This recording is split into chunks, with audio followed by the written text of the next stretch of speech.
ঈদযাত্রার খবর নিয়ে Kamalapur rail station থেকে সহকর্মী আশিকুল আলম আর গাবতলী বাস টার্মিনাল থেকে সহযোগ দিচ্ছেন সহকর্মী মাহিন আরাফাত। আশিক, ঈদযাত্রায় কমলাপুর রেল স্টেশনের কি পরিস্থিতি দেখছেন, যাত্রীরা কি বলছেন?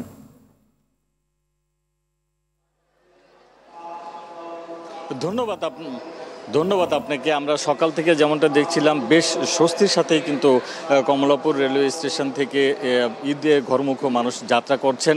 এ পর্যন্ত যতগুলোই ট্রেন ছেড়েছে সবগুলো ট্রেনই সময় মতো ছেড়েছে। কিছুক্ষণ আগেই স্টেশন ম্যানেজার এখানে একটি ব্রিফ করছিলেন। তিনি যেমনটা বলছিলেন যে কিছু কিছু জায়গায় দুই একটি অপ্রীতিকর ঘটনার খবর পাওয়া গেছে, যেমনটি তারা পেয়েছেন যে কিছু জাল বা ভুয়া টিকিট এরকম পাওয়া গেছে। সেগুলোর বিষয়ে তারা কিন্তু কঠোরভাবে এটি খতিয়ে দেখার সিদ্ধান্ত নিয়েছেন এবং সেই জন্য তারা রেলওয়ের কর্মকর্তারা কেউ জড়িত আছে কি না সেই বিষয়টির উপর জোর দিয়ে তারা তাদের কার্যক্রম চালাচ্ছেন। এছাড়া আইন শৃঙ্খলা রক্ষাকারী বাহিনীর সদস্য যারা রয়েছেন তারাও কিন্তু বেশ তৎপর রয়েছেন। আমরা সকাল থেকে দেখছিলাম এবং বেশ কিছু যাত্রীর সাথে আমাদের কথা হয়েছিল। তারা যেমনটা বলছিলেন যে অন্যান্য বারের তুলনায় এবার কিন্তু তারা খুব স্বস্তির সঙ্গেই ঈদে যাত্রা করতে পারছেন। এবং বিশেষ করে আমরা দেখেছি যে কমলাপুর স্টেশনে প্রতিটি প্ল্যাটফর্মেই ঠিক সময়ের আগেই ট্রেন প্ল্যাটফর্মে আসছে এবং যাত্রীরাও খুব সহজেই তাদের আসনে বসতে পারছেন। এবং এখান থেকে কিন্তু এরকম কোনো দৃশ্য আমাদের চোখে পড়েনি যে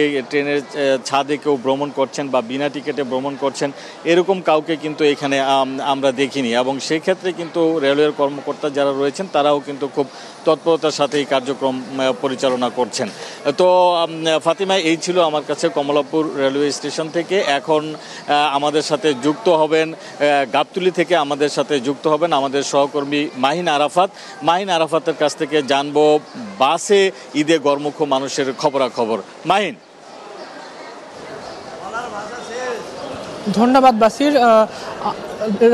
গাবতলীতে আসলে কমলাপুরের ঠিক ভিন্ন চিত্র। অর্থাৎ আমরা যদি একটু দেখানোর চেষ্টা করি গাবতলীর এই বাস কাউন্টারগুলোতে, ঈদকে সামনে রেখে যে গাবতলীর বাস কাউন্টারগুলো যাত্রীদের ভিড় থাকে, এবারে সেই চিত্রটা পুরোপুরি ভিন্ন। অর্থাৎ প্রত্যেকটা কাউন্টারের সামনে কিন্তু আমরা কোনো যাত্রীর ভিড় বা কোনো যাত্রীকে অপেক্ষা দেখছি না। এবং আমরা কাউন্টারের যারা আছেন পরিবহন সংশ্লিষ্ট তাদের সাথে কথা বলেছি, যাত্রীদের সাথে কথা বলেছি। তারা আমাদেরকে যেমনটা জানিয়েছেন যে এই বছর ঈদের লম্বা ছুটির কারণে অনেকেই কিছুদিন আগের ঈদের বাড়ির উদ্দেশ্যে রওনা দিয়েছেন। আবার কেউ চাচ্ছেন যারা ঈদের ঠিক আগের দিন বাসায় ঈদের নাইট টানে বাড়ি ফিরবেন। এই কারণে আসলে এখনও কাউন্টারে সেই পরিমাণ ভিড় আমরা লক্ষ্য করি নেই। আর পরিবহন সংশ্লিষ্টরা আমাদেরকে যেটা বলছেন যে এর আগের বছরগুলোতে যে বাসে যে পরিমাণ ভিড় ছিল সেই পরিমাণ ভিড় এবছর লক্ষ্য করা যাচ্ছে না। এমনকি বাসের যে পরিমাণ সিট, সেই সিটও অনেক ক্ষেত্রে ফিল আপ হচ্ছে না। এবং অন্যান্যবার দেখা গেছে যে টিকিট কালোবাজারি হয়েছে, সিন্ডিকেটের একটা দৌরাত্ম্য ছিল। এবছর সেই রকম কোনো সমস্যা দেখা যায়নি, বরং যারা টিকিট কেটেছে শুধুমাত্র সেই যাত্রীরাই বাসে যাতায়াত করছে।